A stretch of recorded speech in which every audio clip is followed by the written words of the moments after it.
সিলেটে নানা আয়োজনে পালিত হয়েছে বর্ষবরণ উৎসব। ছিল পান্তা ইলিশের স্বাদ, প্রশাসনের উদ্যোগে জাতীয় সঙ্গীত ও নববর্ষের গানের আয়োজন। মোহাম্মদ ফারুক মিয়া রিপোর্টে দেখুন বিস্তারিত।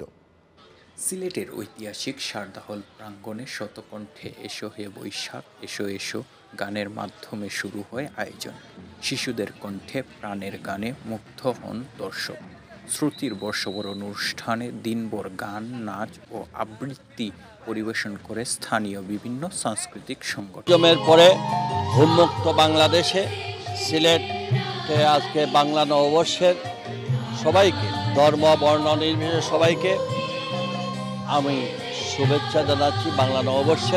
সিলেট কেন্দ্রীয় শহীদ মিনারে বাংলার চিরায়ত পান্তা ইলিশের স্বাদের নববর্ষের আয়োজন শুভ সূচনা করে জাতীয়তাবাদী মহিলা দল সিলেট জেলা ও মহানগর। বাংলাদেশ জাতীয়তাবাদী মহিলা দল সিলেট জেলা এবং মহানগর শাখার উদ্যোগে আজকের এই পান্তা ইলিশ উৎসব হচ্ছে, আমরা তাদেরকে আজকে স্মরণ করছি।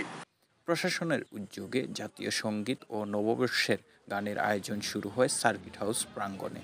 সকাল 9টায় বের হয় সার্বজনীন আনন্দ শোভাযাত্রা।